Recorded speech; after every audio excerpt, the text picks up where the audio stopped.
Hola, saludos. Un nuevo video. Esta vez vamos a hablar un poquito de cómo saltamos o evolucionamos del adoctrinamiento, pues, de las sectas, a la idea de concebir las escrituras como un medio para la búsqueda personal y de ahí pues seguir en esa búsqueda hacia la comprensión de lo espiritual que se encuentra aquí, tanto en ustedes como en nosotros, tanto en ti como en mí.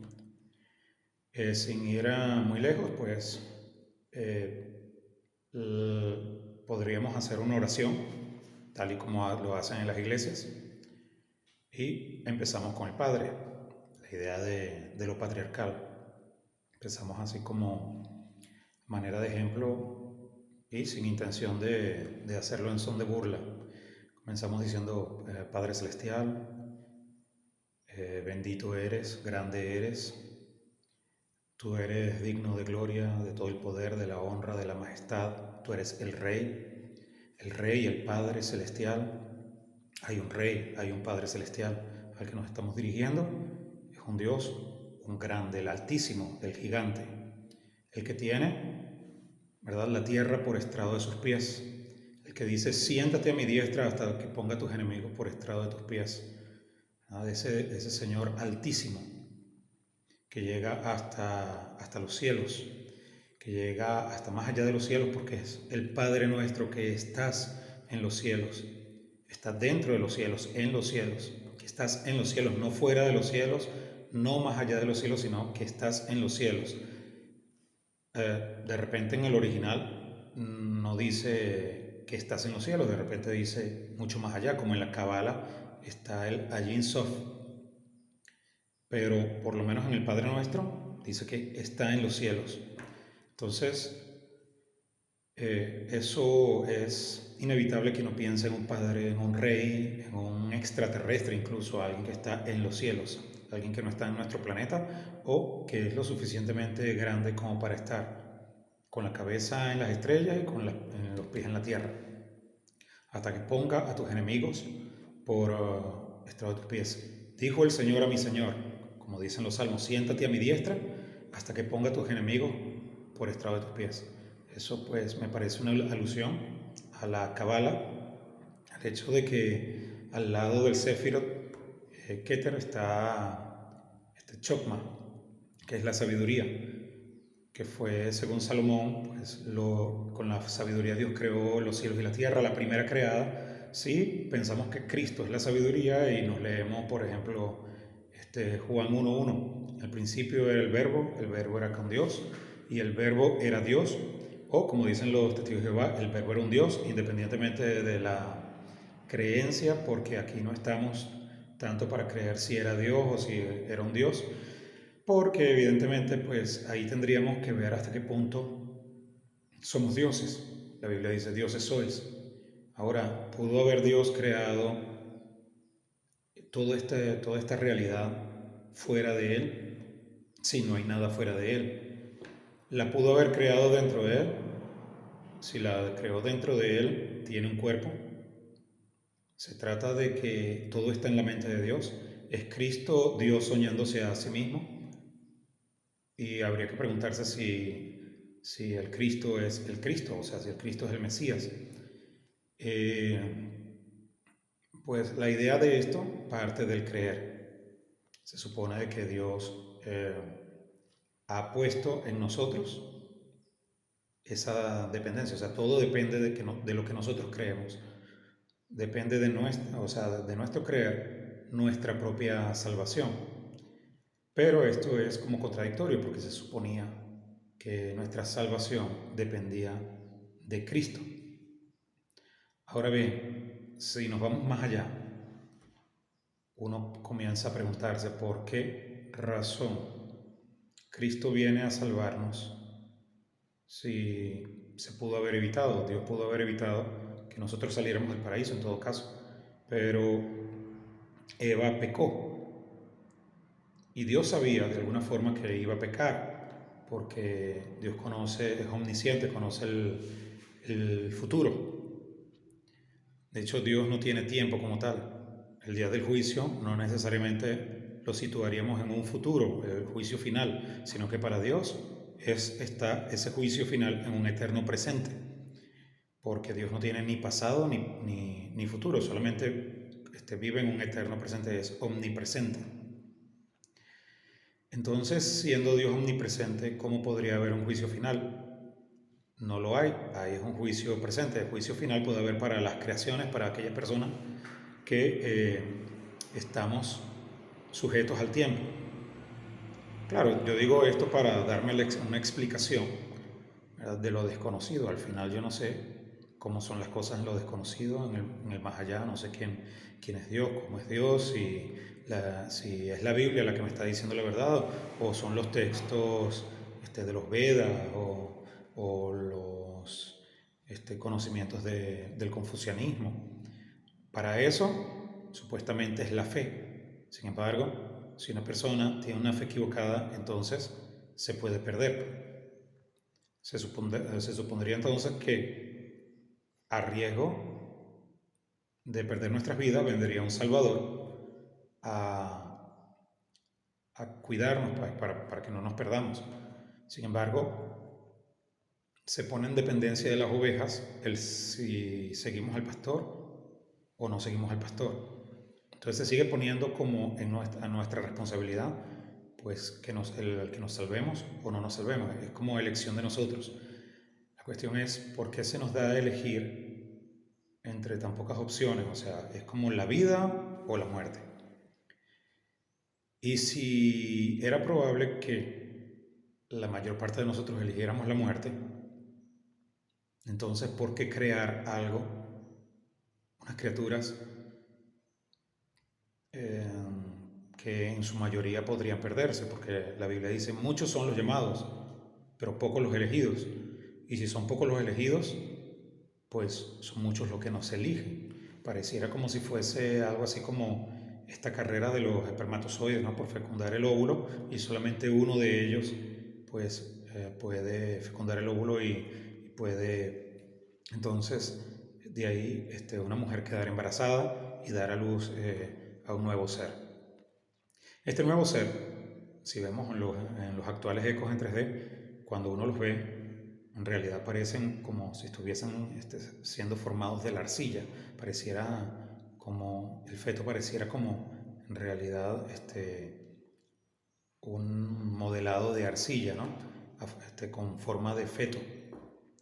Entonces, no veo que allí haya como alguna contradicción con lo que Moisés cuenta. Pienso que Moisés, de alguna forma, cuando está escribiendo el Pentateuco, así haya sido él o las escuelas o como sea, de alguna forma está intentando comunicar algo que no debería ser visto sencillamente como un cuento de niños. Pienso que hay ahí algo digno para contar. Por ejemplo, comparar al hombre con el árbol, con la serpiente. Cuando el ser humano envejece, comienza su piel a arrugarse, y algunos pueden mostrar hasta un parecido con la corteza de los árboles. También comienza a generar manchas que parecen o la papada comienza a caérsele, ¿no?, como si fuese una tortuga, como si fuese un reptil. Hay una semejanza del ser humano en la tercera edad, puede ser avanzada, con el reptil y con el árbol. Y al final, el ser humano termina muerto y se convierte en cenizas. Quizás no tan rápido, pero pues me imagino que Moisés, siendo un príncipe de Egipto y viendo todas las técnicas de momificación y entierros, pues me imagino que se habrá topado con cuerpos o restos de personas o cadáveres, pues, que estaban en descomposición y que asomaban ya pues un nivel de descomposición tal que llegaba a las cenizas. Entonces, pues retomamos un momento de nuevo la idea de estar en una iglesia y estar en comunión con Dios, lo que llaman estar en comunión con Dios. Si uno dice, bendito Padre Celestial, grande eres, ya uno se está refiriendo a tamaño, ¿no?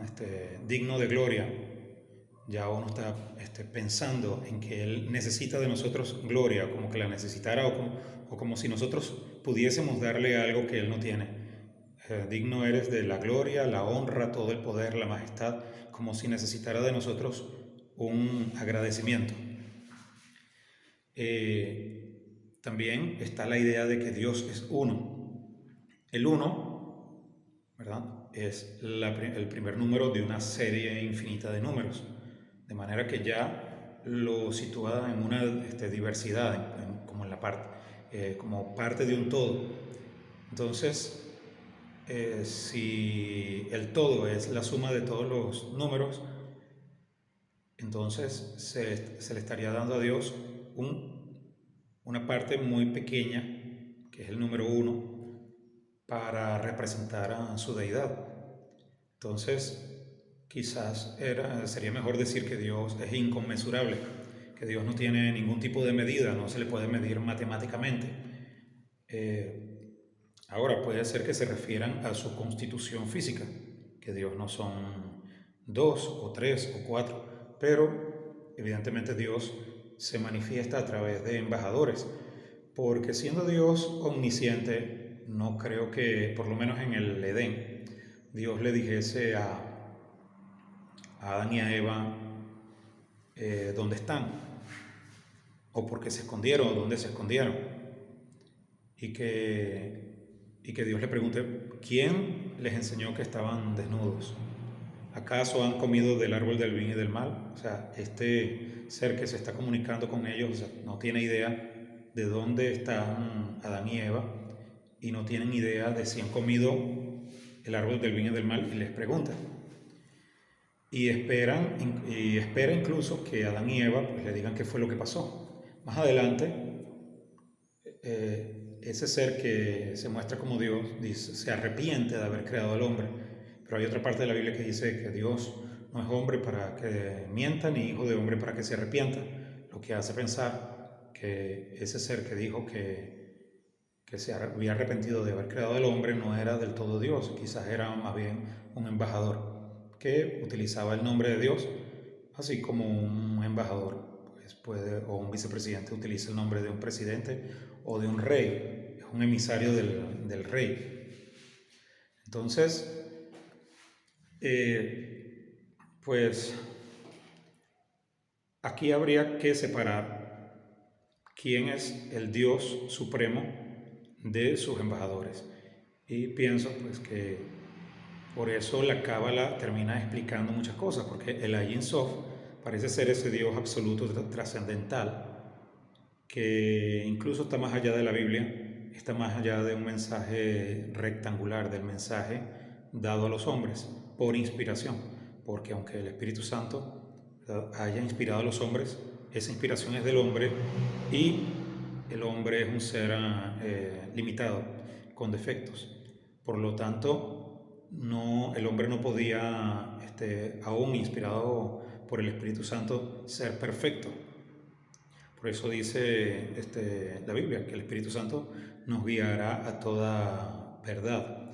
Pienso en el Espíritu Santo como el gran Espíritu, porque la Biblia dice que uno puede atentar, ¿verdad?, o ofender al Hijo y al Padre, pero al Espíritu Santo, el que ofende al Espíritu Santo no tiene perdón ni en este siglo ni en el venidero.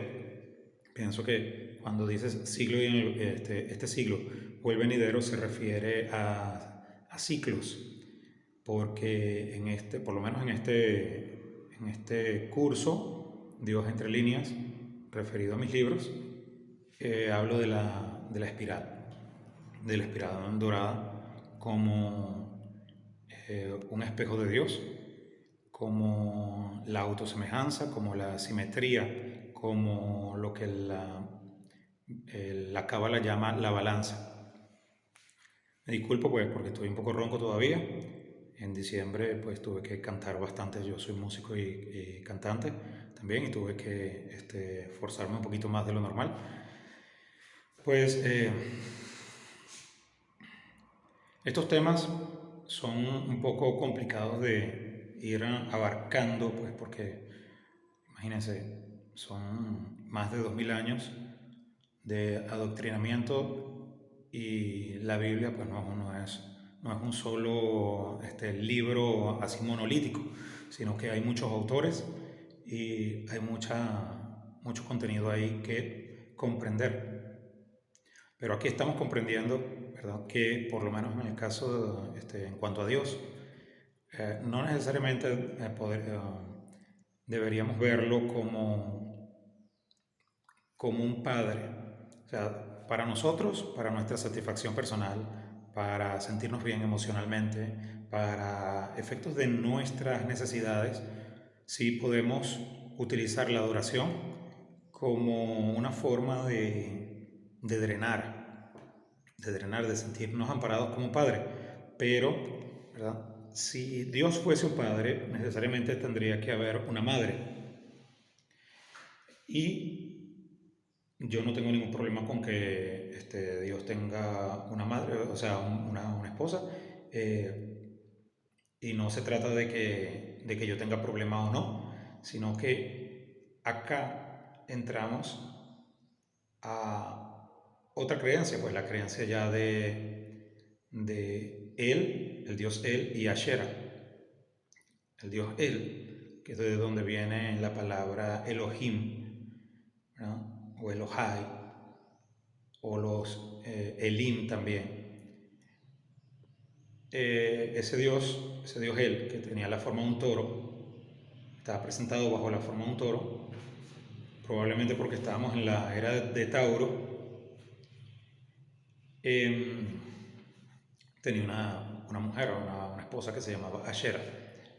Probablemente pues porque muchas de estas cosmovisiones e ideas de Dios con su familia y eso provenían de los patriarcas.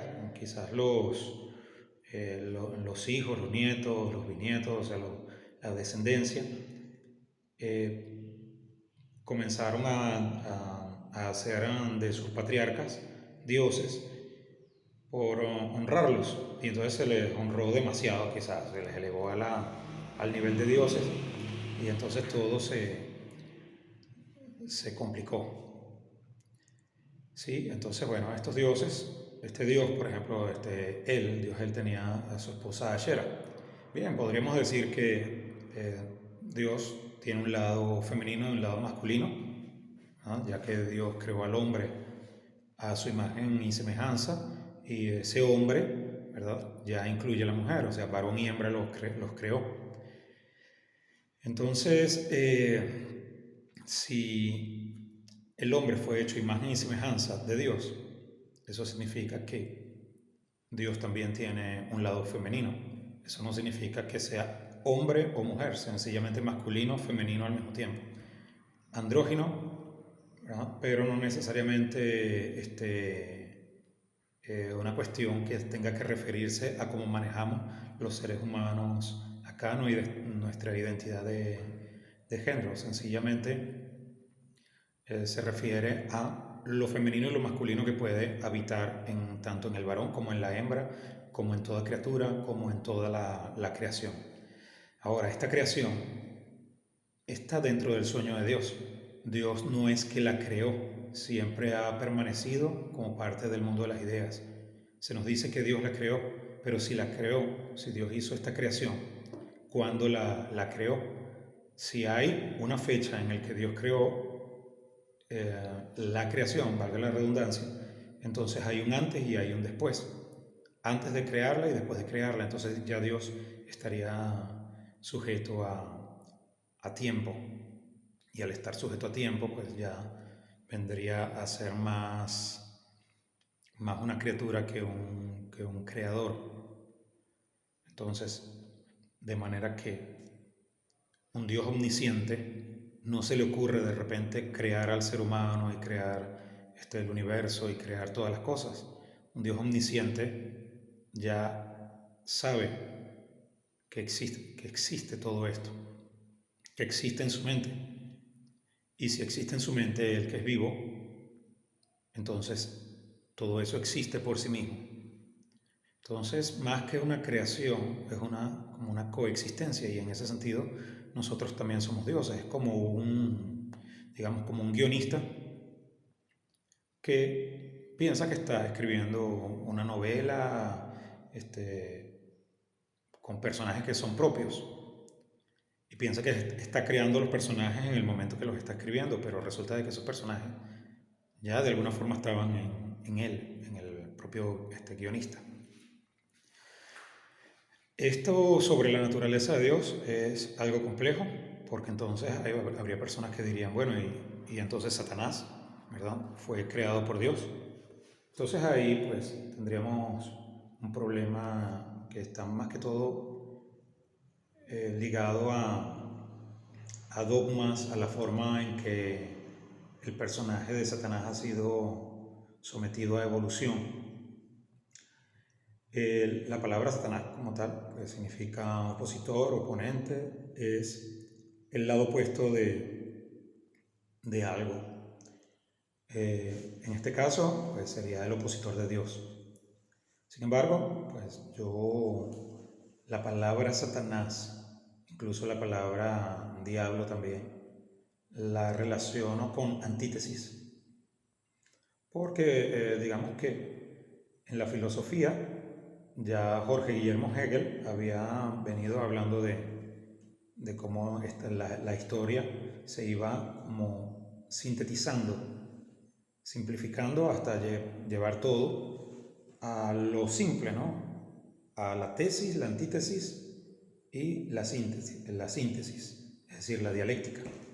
Entonces, para mí la palabra Satanás ya tomó ese nombre, ¿no? La antítesis de Dios. Ahora, ¿hay algo que se le puede oponer a Dios? ¿Tiene Dios algún tipo de enemigo, algo que se le pueda parar de frente? Pues no lo tiene. Entonces, en realidad, la antítesis de Dios no es como tal una antítesis de Dios, sino todo aquello que vaya en contra del pacto que Dios tuvo con Abraham, Isaac, Jacob y con las leyes de Moisés, es decir, la Torá. Entonces, todo lo que sea una antítesis de esas doctrinas, pues viene a ser Satanás. Entonces, la Iglesia Católica, la Iglesia Cristiana, todas las sectas, todo lo que sale del judaísmo, ¿verdad? Y que no sigue al judaísmo como tal, tendría que ser Satanás, es opuesto. Bueno, no creo que los judíos estén en contra de lo que yo estoy diciendo. Igualmente como la Iglesia Católica, ¿verdad? No estará en contra de que, o por lo menos no lo estaba, de que todas las sectas y esos movimientos protestantes en su momento fueron considerados como Satanás, es decir, como antítesis de ellos mismos, porque la tesis en ese entonces, ¿verdad? En los tiempos de Lutero era la Iglesia Católica, y en los tiempos de Cristo pues la tesis era la de los fariseos. Cristo entonces se constituía como en Satanás para esos fariseos, y Lutero se constituía como en Satanás para los católicos. Era una antítesis de lo que ya estaba asumido como verdadero. ¿Sí? Entonces, bueno, ustedes se darán cuenta de que ya esto es bastante complejo, porque no nos estamos refiriendo a Satanás sencillamente como un personaje, sino como también, ¿verdad?, a la naturaleza de las cosas. La naturaleza de algo puede ser opuesto a lo que Dios tiene determinado, ¿verdad?, de acuerdo a un pacto. No es que esté en contra de Dios, porque, por ejemplo, la nación china, Dios puede estar con la nación china. Dios puede estar con el pacto noahida, es decir, con el pacto que Dios hizo con Sem, Can y Jafet. Pero, de acuerdo al pacto específico que Dios hizo con Abraham, Isaac y Jacob, se podría decir que aquellas personas que no sigan ese pacto son como contrarios. Ahora bien, si no somos judíos, sino que somos de la tribu Yoruba o somos santeros y hacemos pacto con una deidad, algún orisha, entonces nosotros sabemos que si hacemos pacto con cualquier espíritu, tenemos que cumplir ese pacto. Aquella persona que se oponga, ¿verdad?, y no nos deje cumplir ese pacto, pues nos está poniendo nosotros en peligro de ser castigados por esa deidad. Entonces esa persona está funcionando como un opositor, como un oponente, como una piedra de tropiezo, como un Satanás. Entonces, claro que también está la idea del Satanás como personaje. Y en esta idea de Satanás como personaje, hay dos formas que se le puede ver: como una especie de ayudante del mal, así como Darth Vader en la Guerra de las Galaxias, o como la mano izquierda de Dios, la que hace el trabajo sucio. Se le podría ver también como alguien que se sacrificó por el bien de Adán y Eva para que ellos pudiesen evolucionar, ya que al probarles demostró a Dios que ellos no estaban aptos para ser la imagen y semejanza de Dios, eran muy débiles, eran de barro, eran endebles. Se necesitaba mezclar, ¿verdad?, a los seres del cielo con los seres de la tierra, es decir, con la descendencia de Adán y Eva, para que para que esa raza pudiese mejorar. Y esto está en todas las culturas, de seres que bajaron de los cielos y se juntaron con, con los seres de la tierra, las criaturas de la tierra, y le enseñaron todas las artes y oficios.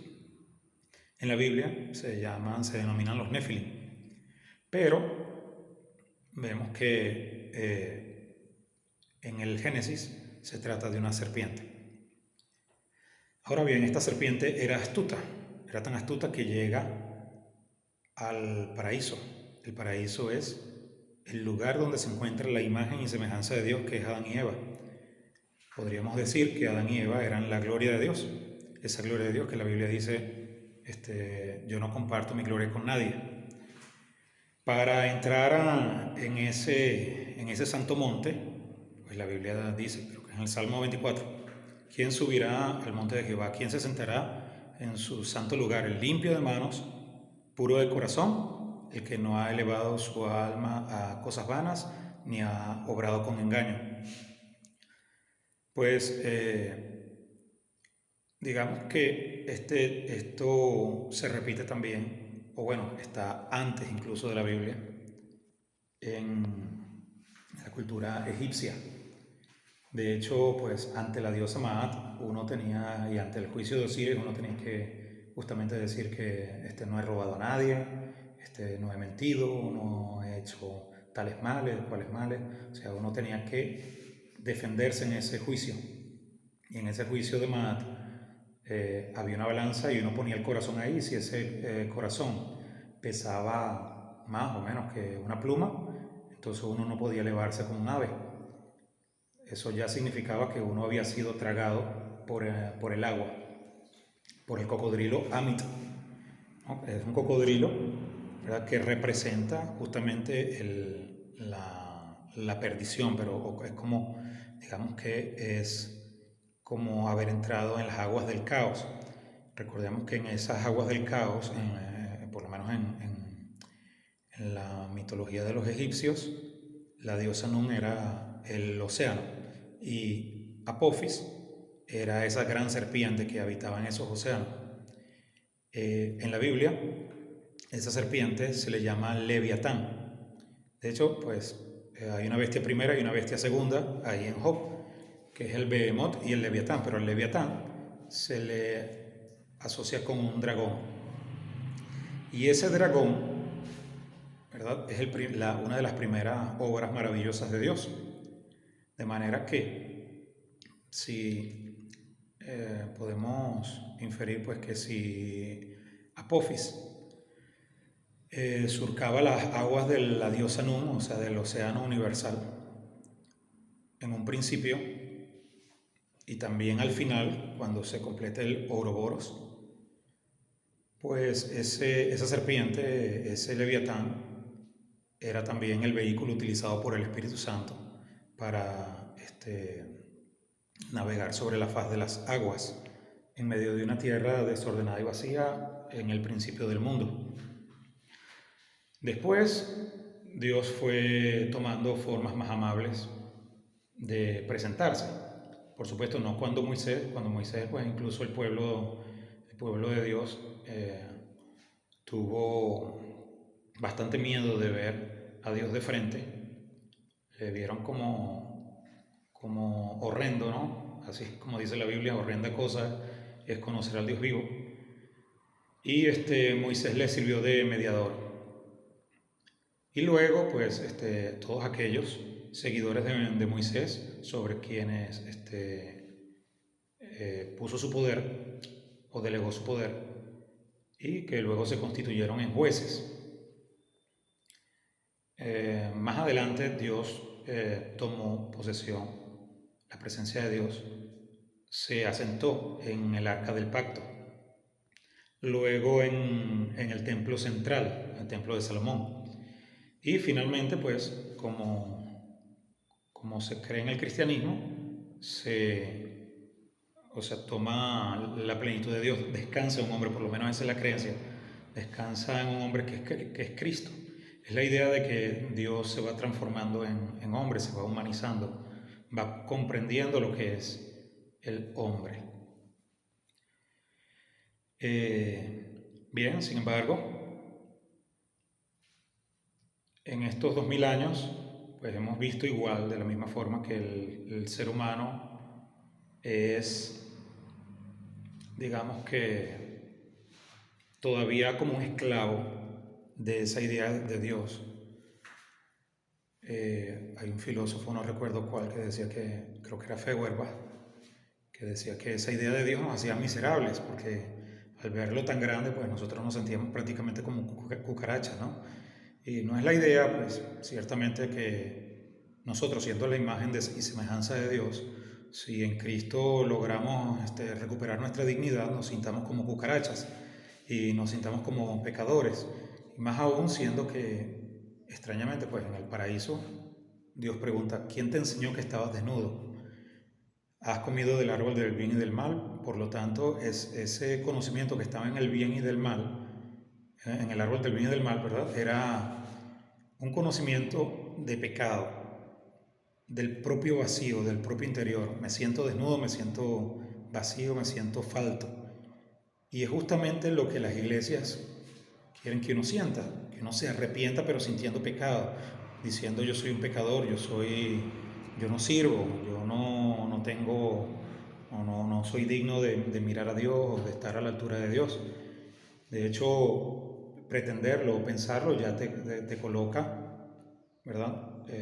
Como un Satanás, siendo que en un principio pues era justamente el propósito de Dios, que nosotros fuéramos imagen y semejanza de Él. Ahora bien, al demostrarse que Eva no estaba satisfecha consigo misma, ¿verdad? Y alarga su mano para comer del fruto del conocimiento del árbol del bien y del mal, entonces ya Satanás puede abogar, Luzbel puede ser o funcionar como abogado ante las cortes celestes y decir, bueno, el ser humano no está preparado para ser imagen y semejanza de Dios. Porque les dije que si comían de ese árbol podrían ser como Dios. Y buscaron ser como Dios siendo que ya eran como Dios. Entonces significa que ellos mismos no se sienten como Dios, incluso antes de haber comido del árbol. Entonces eso ya como que justificaba que los seres del cielo intervinieran ese proyecto humano que ya estaba consolidado como imagen y semejanza de Dios. Caín, las hijas de Caín se unen a las hijas de a los Nefilim. O sea, los hijos de Dios se juntan con las hijas de los hombres. es decir, con las hijas de Caín, con la descendencia de Caín, que según la Biblia, según Santiago, es hijo del maligno, o sea que ya la serpiente de alguna forma había tenido contacto con Eva y se había generado de ahí una descendencia. Sin embargo, pues no necesariamente tiene que ser algo sexual, porque también en Job se nos dicen ciertas cosas que hacen ver que Luzbel no es necesariamente un personaje, también podría ser simplemente una estrella, una metáfora astrológica de lo que es el movimiento de una estrella. Cuando Dios le dice de dónde vienes, Luzbel dice de andar por la tierra y de rondar por ella. Andar por la tierra y rondar por ella es justamente dar vueltas. La estrella Venus, que es la que anuncia el ascenso del Sol, junto con el gallo, pues es ese lucero resplandeciente de la mañana, que también es asociado a Cristo. Cristo dice, vi caer a Satanás como un rayo. Se interpreta que en ese momento fue que Miguel tuvo la lucha, ¿verdad?, con el dragón y fue lanzado a la tierra. Pero después Cristo dice, Pedro, Pedro, ¿no saben que Satanás les ha pedido, ¿verdad?, frente a la corte, frente al cielo, para zarandearlo como el maíz en la olla? Entonces, de alguna manera, pues ya Cristo con eso está diciendo que Satanás podía descender y ascender, así como siempre lo hacía. ¿De dónde vienes? De andar por la tierra y de rondar por ella. Bien, podría ser que fuese una estrella e incluso tú asumiera una figura humana, porque se creía eso de los seres humanos antes, que podían ser personas especiales, que eran estrellas en el cielo, y esas estrellas en el ejército de los cielos podían descender y tomar aspectos humanos. Tanto las personas podían asumir un aspecto, vamos a decir, astral, como esos astros asumir un aspecto humano. Por eso, en la mitología griega vemos que muchos dioses tienen la forma de planetas. Nos miramos nuestras manos, ¿verdad? Y ¿verdad?, son como ramificaciones, como ramas de un árbol que, pues, al igual que los árboles, intentan alcanzar el sol, ¿no?, crecer hacia la luz del sol. Y pues si lo lograran y lograran levantar sus dos columnas cabalísticas hacia los cielos, pues no llegarían hasta el sol, tendrían que replegarse sobre sí mismas y entonces crear pues lo que sería un planeta, ¿no? Este planeta sencillamente es redondo porque no podría ser de otra forma. El universo es muy, muy extenso como para que esa energía pudiese crecer de manera infinita en esa densidad material, como la que tiene un planeta, o como la que tenemos nosotros, los árboles. O sea, tenemos un crecimiento limitado. Sin embargo, pues Luzbel parece que tenía que ver con una función en el crecimiento de las cosas, porque de alguna forma le asociamos con el árbol del bien y del mal y con el hecho de que Eva, al comer del árbol del bien y del mal, se convirtiera en una diosa. Eva prefiere morir que ser sencillamente una esclava de lo que los gnósticos llamarían el dictador o el demiurgo. Y Adán pues siguió a la mujer. Resulta que no murieron, pero podemos ver en Génesis que dicen estos seres, estos embajadores de Dios, el hombre ha venido a ser uno, así como nosotros. Entonces vamos a sacarles del paraíso, no vaya a ser que alarguen su mano al árbol de la vida. Y ese árbol de la vida, pues, según el cristianismo, es Cristo. O sea que el mismo árbol de la vida, como no podíamos ir hacia allá porque habían espadas revueltas que nos impedían el paso hacia el paraíso, pues ese árbol de la vida viene a nosotros bajo la forma del Cristo. Ahora, si ese Cristo debería llamarse Cristo, si Jesús debería llamarse Yeshua o Yahshua, o si no debería llamarse Jesús, pues eso es parte de otro video que estaré montando en breve.